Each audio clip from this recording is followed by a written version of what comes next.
Welcome to the Stewardship Leader Podcast, brought to you by the Christian Stewardship Network. CSN exists to encourage, teach, and connect church and stewardship leaders to help them create and lead healthy stewardship ministries in their church. You can learn more about CSN at ChristianStewardshipNetwork.com.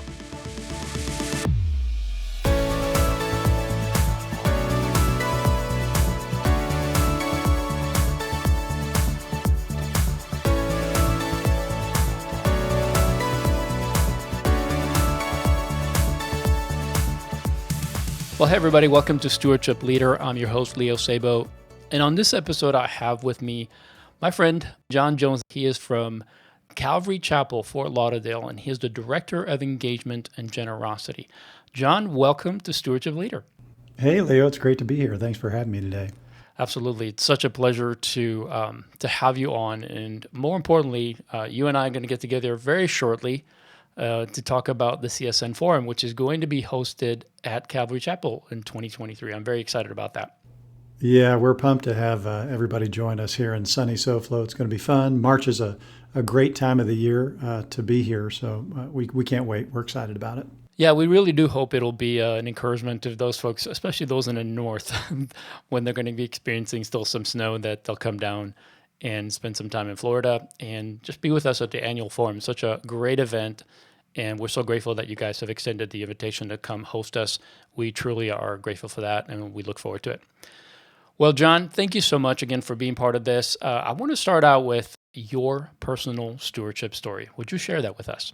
Oh, happy to. I actually came to know Jesus when I was very young. My dad had gotten radically saved at a camp meeting in our town, and we started attending church, and he enrolled in something called Evangelism Explosion, and my sister and I actually prayed to receive Christ at the same time while my dad was practicing his outline on us. And so I was fortunate to grow up in a home where we were, learning how to follow Jesus. And as it relates to stewardship in particular, my parents taught me financial stewardship principles all along the way.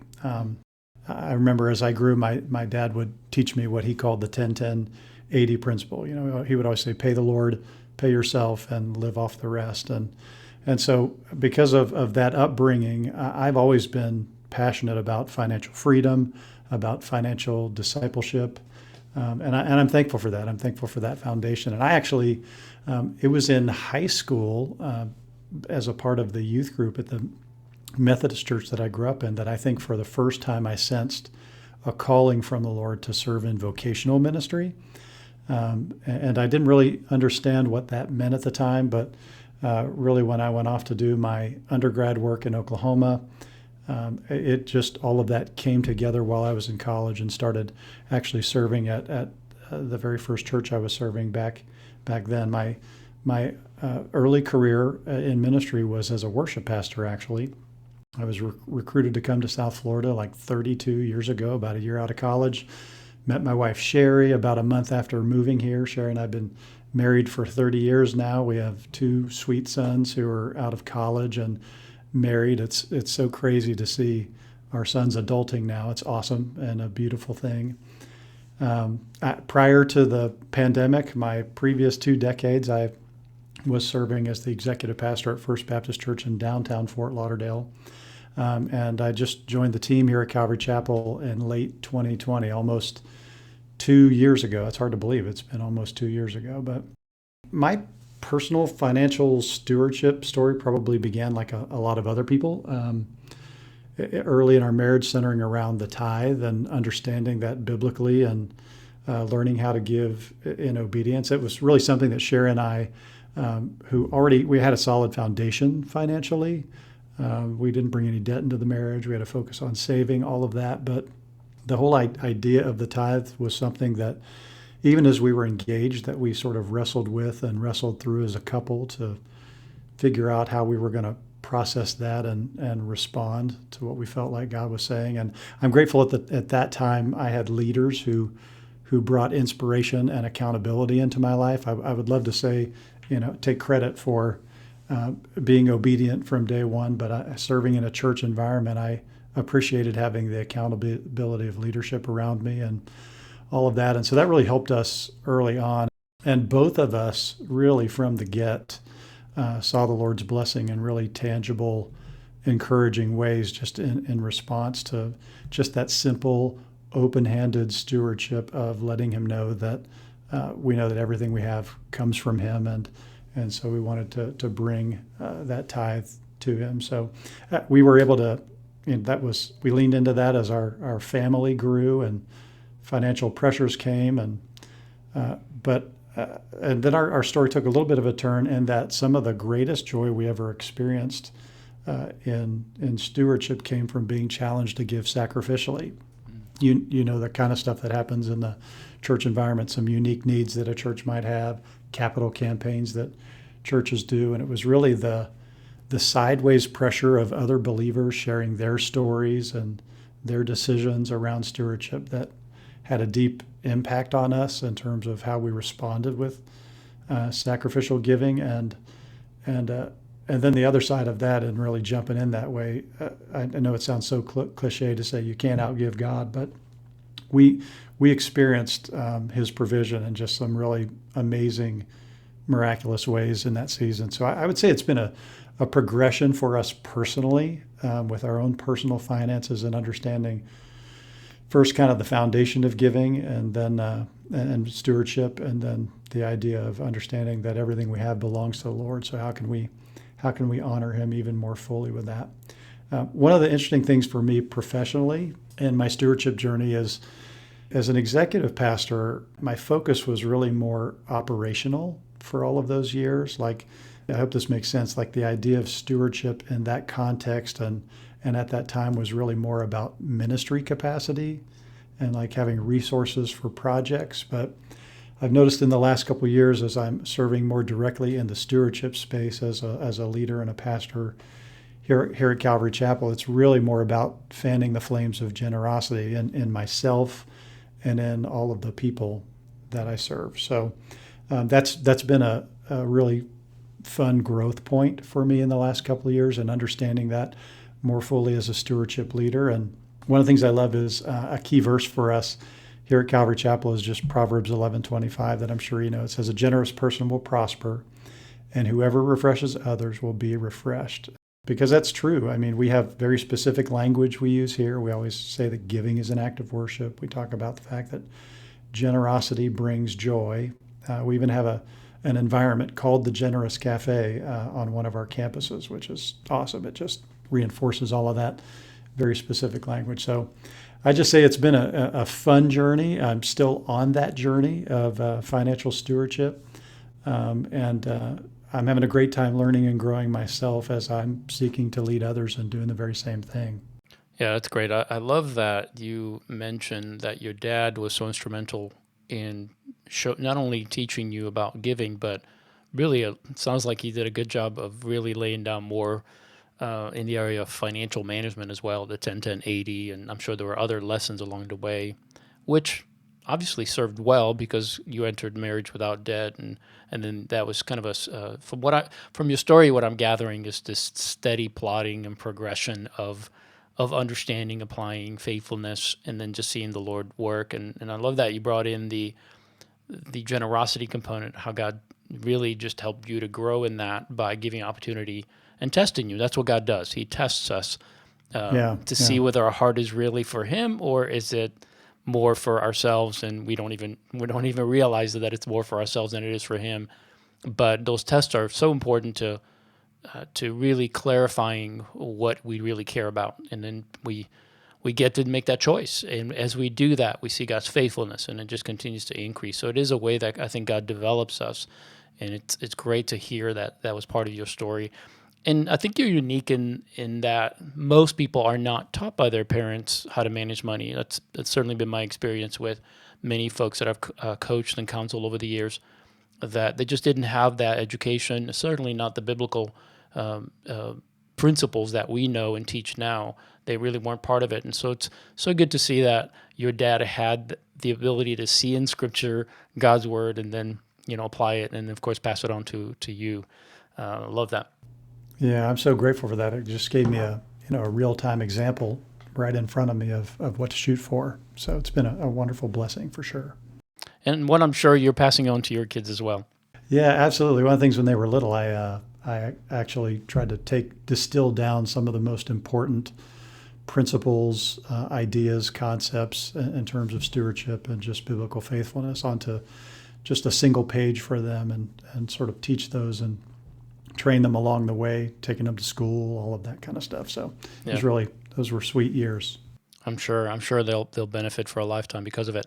Well, John, you said that you served as an executive pastor for 20 years, and then the last 2 years you've been at Calvary Chapel in this role. So, a quick question on the executive pastor side. You said that you were more focused on the management. How much did stewardship play into that role? Were you more aware? Are you more aware now of what stewardship means, all of that, or was that something that guided you through the executive pastor position? That's a really good question. I think I'm just seeing a different facet of the diamond of stewardship now. Like I was saying, I think, as an XP, I saw it in a particular light because of the impact that faithful stewardship of God's people would have on the ministry operation of the church. And maybe that's the seat you sit in as you're leading teams and as you're managing building projects and launching environments and all of that kind of stuff. And so I think today I'm seeing more about just simply the unleashing of generosity in the people that we serve and that are part of our community. Maybe that's just the easiest way to say it. I think I just was seeing a different facet of the stewardship diamond, if that makes sense. Yeah, yeah, absolutely. Well, what is the most challenging part of serving in this new role? New, I know 2 years isn't really new, but I'm sure you're still trying to adapt to all the challenges that come with it. So, what's the most challenging part right now? Calvary Chapel, Fort Lauderdale it's a pretty large organization. We're a multi-site, like many other churches are, and so probably one of the biggest challenges I face here in the stewardship space has to do with scope, and that's not just a stewardship thing, but in the multi-site arena, just thinking through from a didactic standpoint, what gets centralized, what gets pushed out to the campuses. That's a challenge. This idea of how can we better equip campus leaders with metrics and ministry opportunities, be they campus pastors or folks who are teaching some of our financial stewardship classes. Steve Carter up at Southeast has done a great job at doing that. Like, I've really enjoyed getting to know him just as a peer and learning how he equips campus leaders. I think the scope challenges me personally as a leader at the point of reach. Like, this idea of, are we really doing everything we can be doing or everything we should be doing to serve all of our people well in stewardship? So I'd say one challenge probably has to do with scope. And I would say another challenge for me personally has to do with balance. And by that I mean balance as it relates to, on the one hand, wanting to encourage people. And by that I mean just loving and instructing them. But on the other hand, wanting to call them to action, like stretching them as a stewardship leader. And so I don't know how you or others feel about that tension, but that tension is kind of a place where I live day to day as I'm just building relationships with people and doing life and trying to move people forward on the stewardship journey. Well, I do hope that you're enjoying this conversation, and we're going to come right back to it. But I want to take just a minute to introduce you to one of our ministry partners. CSN's ministry would not be possible without the help of our partners, and frankly, we wouldn't want to do it without them. What they offer to churches and church leaders through services, content, and resources that they have is invaluable to building a healthy stewardship ministry and helping their people to become good stewards and generous givers. This episode of the Stewardship Leader podcast is sponsored by Horizons Stewardship. Church giving has changed due to persistent disruption, economic uncertainty, and changing technology. One question remains: how do I do more ministry? Visit nextlevelgenerosity.com to discover a team of coaching professionals and ministry strategists who will lead you forward step by step. Every church wants to experience the next level of generosity, but no one has time to figure it all out on their own. That's why Horizon Stewardship exists. Go to nextlevelgenerosity.com to learn more about their coaching, learning, and generosity experiences. Horizon Stewardship has worked with thousands of churches to raise billions of dollars for ministry projects for more than 3 decades. You can trust the team at Horizon Stewardship to help you fund more ministry and grow more disciples. Visit nextlevelgenerosity.com today to learn more. Yeah, I think you hit on a very important note here, because it is our heart's desire to help people, and like you said, embracing stewardship, generosity, and kind of moving them along that journey. And every time I've coached someone, I've gotten better, I hope, over the years. And one of the things that I address right on the front end is to let them know there's certain things that I will promise to do and things that I can do for you. I can encourage you, I can pray for you, I can offer you both knowledge and experience, things that I know work. But what I can't do is I can't do it for you.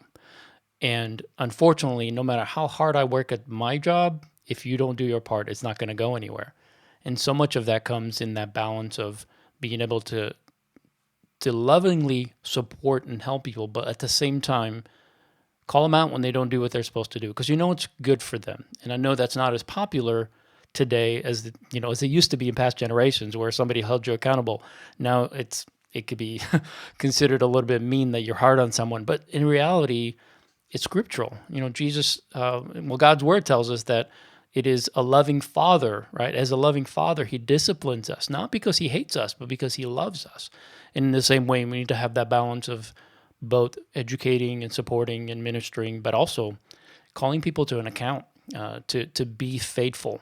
Faithfulness is not a bad word. It's an important part. Without it, we can't please God. So I'm so glad you mentioned that, John, because so much of what we do is calling people to a sometimes a life of sacrifice, or what seems like sacrifice, until you get to the other side and you realize that what you were asked to give up wasn't even worthwhile. It wasn't valuable. That what you're gaining is so much more. But it comes down to to that giving something up. It's releasing something that was never yours to begin with, and so much of that comes to balance. So I so appreciate you brought that up. Now, in regards to the ministry itself, what are you focused on most right now? Oh, wow. A lot. I probably most specifically, I'm focused on care and discipleship. Like in the area of caring for folks, I'm trying to set it as a priority for everyone, regardless of where they are in their stewardship journey, to feel seen and valued. That's a high priority here in our Calvary culture, and so if it's somebody that's just emerging in their understanding of stewardship and giving, maybe making a first-time gift, just saying thank you and acknowledging people. I'm focusing on that. If people are established and super faithful in stewardship, just trying to figure out ways to help them where appropriate to kind of follow their giving and understand the impact that they're having for the kingdom. People who are disconnected and maybe not connected in stewardship currently, just inviting them back into the story and back onto the journey. One of my great joys in caring for people is for folks who are not really digital, just kind of coming alongside and helping them manage the technology piece. That's some of the sweetest times of ministry that I have is helping in that regard. And so we actually maintain an engagement hotline for folks via email and via phone, so that they can, if they have any issues, they can reach out and be cared for, and we can stay in touch with them. So I would say caring for folks is one thing that I'm focused on, but the other big piece is the discipleship piece, like wanting everybody to take a step forward in both financial freedom and generosity. And so we do probably what a lot of folks have done in terms of just trying to help people identify where they are in financial freedom. This idea of, am I struggling, or am I stable, or man, are my finances strong, or are they secure? Those kinds of seasons, much just like typical weather patterns. And We actually leveraged just a key question for every one of those seasons so that people could actually identify where they fit and plug into a ministry opportunity, a program, a teaching, something that would help them have the opportunity to grow and take a step forward. So, I mean, like for those who are struggling the most, we're just trying to equip them to answer the question, how do I survive? Like, what can I do to just make it through this week and this month? For those who are stable, we are helping them to answer the question, how can I thrive? Like I'm not struggling quite as much anymore, but I want to grow, and I want to really juice this area of my financial freedom. For those who are strong, we're trying to help answer the question, how much is enough? And I think you see that a lot on social media and places where, especially in our Western American culture where we have so much, what if we limited some of our dreams and desires and decided to be more sacrificial? And then certainly for those who are super secure in terms of financial freedom, we're trying to answer the question, how will my passion endure? So a major focus of mine right now is just pulse checking our people and making sure we're providing the right tools and the right resources for them to jump in, to learn, and to grow. One of the things I'm kind of particularly excited about now is we've developed a generosity toolbox for folks, just some curated material that uses our generosity language. It has curated teaching. It has all different kinds of resources for our people to be able to, on their own, do some self-directed study and learn and grow in the area of stewardship and generosity. So we're pretty excited about that. Wow, that sounds excellent, and I love the way you broke that down. That you talked about the different types of people that exist in every church, struggling, stable, those that are secure, and all of that, and then having a response for each one of them. Each one of them needs ministry, and I'm so grateful that you not only see that, but you have a plan on how to make sure that everybody stays engaged or moves to the next step, so to speak, in the journey. What concerns you the most and what excites you the most when it comes to the stewardship ministry? Oh, wow. Probably the thing that concerns me the most is not about culture or about people, but really about me. Like, if I have a concern, it's about me having the wrong mindset or the wrong approach as a stewardship leader. Like I was thinking, if I'm not growing in my understanding of who the Lord is and how he's moving today and all of that stuff, then it occurs to me that I'll expect too little of him and I'll expect too little of people. And I was thinking also, if my relationships are too transactional in terms of just, whether I'm in a coaching space or in a teaching space or whatever it is I'm working in, I feel like if I'm too transactional, I'll really miss shepherding. So one of my concerns is that I'll be more about sharing information than like actually inspiring people. And so I want to constantly check myself to be sure I'm thinking straight on those kinds of ideas. Does that make sense? Oh yeah, yeah. Yeah, I think what excites me the most is just helping people express their faith financially. As I was saying, as an XP, you touch a lot of different areas, and so I never really got to drill down deep on that.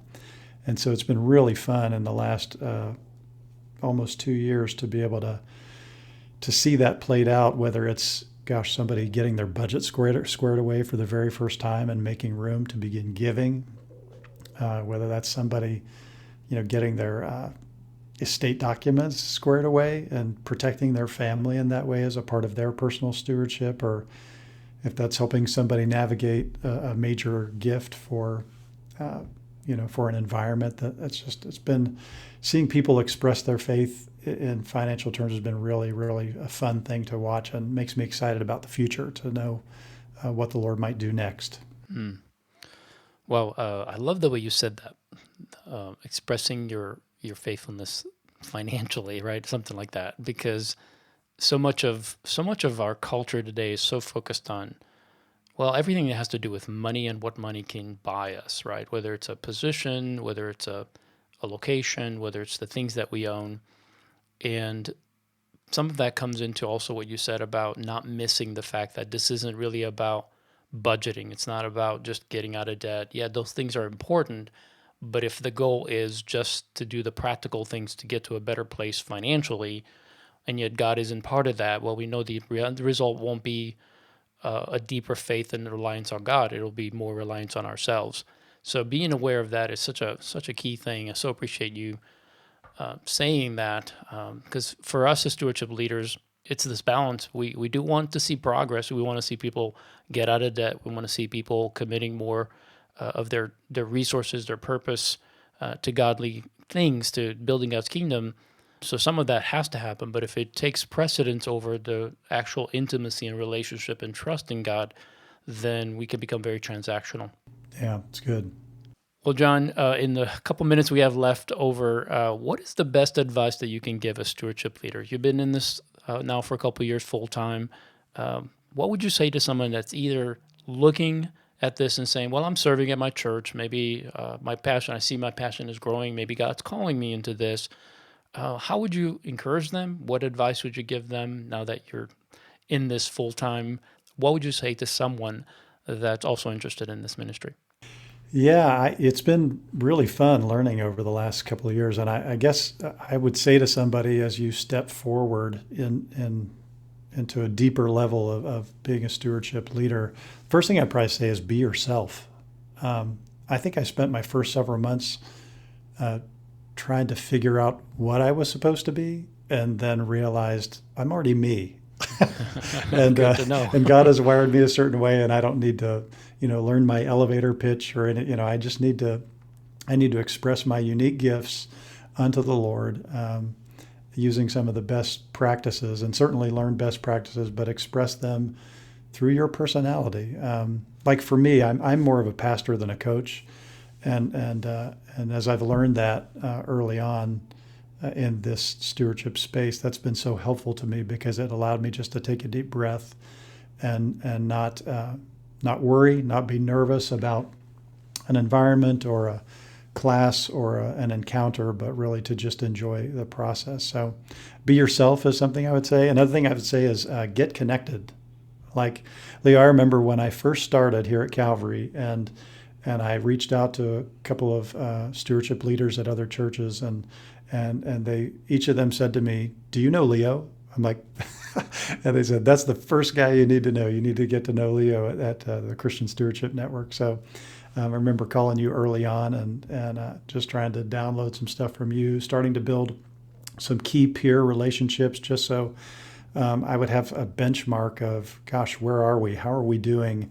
What are the best practices? And so I'd say getting connected is such a critical thing to do to people in your city, and people around the country, and certainly at churches of like faith and practice and environments that be helpful to you. And I know for me personally, I had the opportunity to go for the very first time to CSN's forum this last spring up in Louisville, and that was a game changer for me.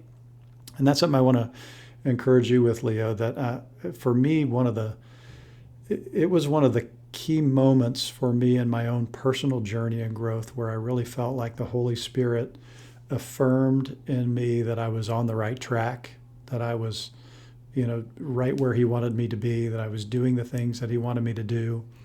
And I was so grateful for that. And that really only came about as a result of getting connected, getting around other stewardship leaders and volunteers and those who care about those same things, sharing ideas, sharing concepts, and then allowing the Lord to work in you and through you. So I think getting connected is important. And of course, have fun. Enjoy the journey. Yeah, that's good. Yeah, definitely this is a ministry that we get to serve in, and we don't have to do it alone. There's a lot of folks out there that have walked this path, so to speak, and have wrestled some of the difficult parts of what this ministry is all about. But it's such a crucial ministry because I don't think there's ever been a time in history where wealth is more deceiving than it is today. We have more of it. We're less satisfied. And I was reading some stuff today, John, about just some of the statistics that are coming out from the Fed. Credit card debt's up. Home loans have increased. So like household debt has gone up considerably in the second quarter. Credit card debt's gone way high. So they're looking at this and saying, well, it's how people are dealing with inflation. And yeah, I'm sure there's part of that is true, but the deeper problem that I'm seeing, and what makes me kind of sad every time I see this, but also excited, and I'll tell you why excited in a moment, but sad because I think, nothing really changes. 2008, when it came and went, people weren't prepared. Savings rate was terrible. Everybody tightened their belt, started to save a little bit. Savings went up. Credit card debt went down. Home loans were refinanced, and everybody got smart for a while. And then as soon as wealth came back in, we got foolish again. And so we're there again, unfortunately. And I don't know of a better opportunity for the church to step up and saying, this, roller coaster ride financially that we're on, it's because we're trying to live in a way that isn't ordained, or it isn't guided by the Lord. It's guided by our emotions and guided by our desires. And unless we submit this thing that God gave us, money, wealth, every resource we have, including our gifts, abilities, experience, all that, unless we submit that to Him and committed to kingdom work, we're never going to be satisfied. We're just going to be chasing the next thing. And I continue to see that in the statistics, and it makes me sad on one hand, but also excited because I think the church is properly positioned to deal with the most difficult things that people will deal in their lives, the disappointment, the breakdowns that are going to happen in the family because of it. And churches who are taking a primary role to speak on these topics, to educate, to train, and disciple people in the area of finances, are really setting people up for God's blessing to pour out, in the margin that they'll have because they're managing money God's way will prevent future, roller coaster up and down economic cycles that so many people have, just kind of they're slave to. And whatever happens in the economy affects them. And I think I know we have the answer. And most of us who have walked this out have seen what these principles will do to our lives and how they bless our lives and how they create balance and margin and peace in our families and in our lives. So it's just and then we can be generous on top of it. It's just a tremendous benefit and tremendous ministry for this season.